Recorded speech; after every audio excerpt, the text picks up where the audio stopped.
In this presentation, we will process payroll that includes a 401k employer match so that we can compare it to payroll that was processed without a employer match and a 401k and without any 401k within QuickBooks. For more accounting information and accounting courses, visit our website at accountinginstruction.info.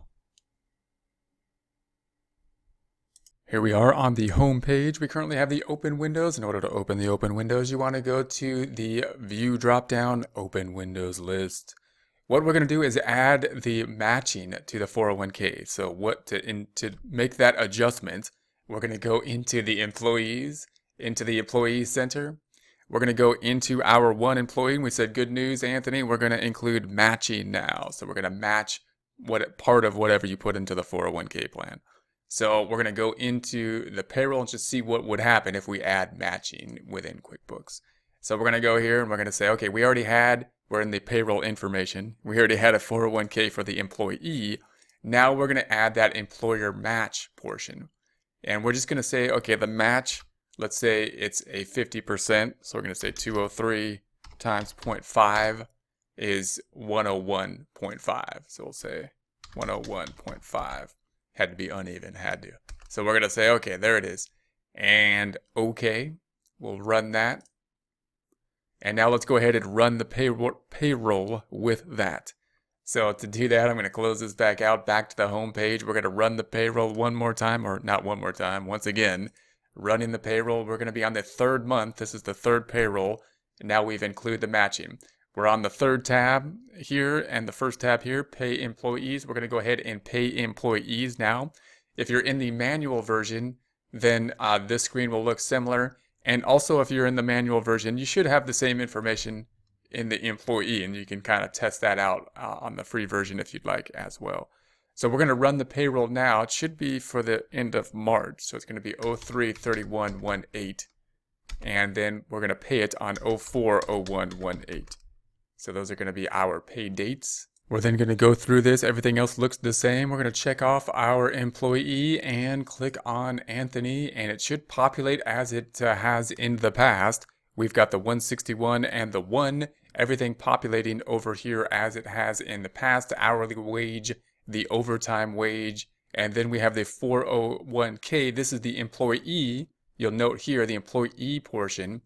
And then we have the federal withholding, which looks like it's the same because that didn't change with the employer matching. The employer matching is not being included in here. The employer matching is going to be something that is going to be included in payroll or given to the employee over and above. In other words, us as the employer are paying over and above the standard gross wage, as opposed to these items which are being taken out of gross wage. So really we're just paying the gross wage and putting part of it to whatever we say here, like the 401k plan.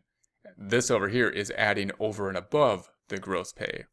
So this amount's being calculated based on the gross pay, which was decreased, this amount minus the employee portion of the 401k, and therefore is the same as the prior check. And then we've got the Social Security and Medicare, which those haven't changed since the first check when we didn't have any 401k, because the 401k doesn't affect those calculations. And then we've got the California and the disability states will change state to state.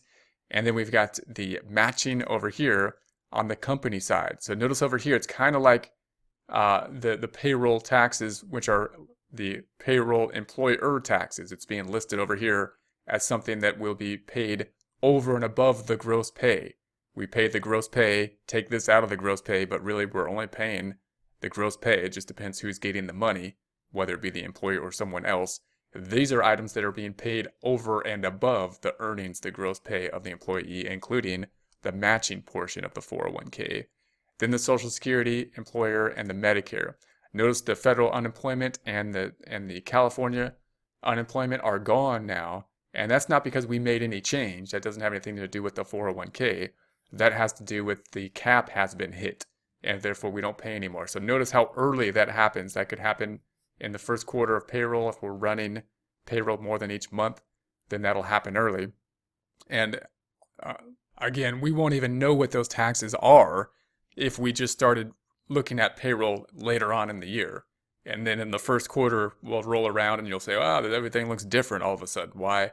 Because these caps had not yet been hit in the first quarter of the year. So that's it. We're going to say save and close, and we'll process that paycheck. So we'll continue here, and everything looks good. So we should be okay to create the paycheck. Going to take a look at the pay stubs. We would have to give these previewing the pay stubs. And once again, it gives the current check that we just wrote, and now the year to date, which includes 3 checks at this time. Closing this back out, closing this back out, closing this back out, and checking our banking account check register. Go into the banking dropdown and use register. And the checking account, that's the one we want. So all we have are the 3 checks we've written now to the same employee.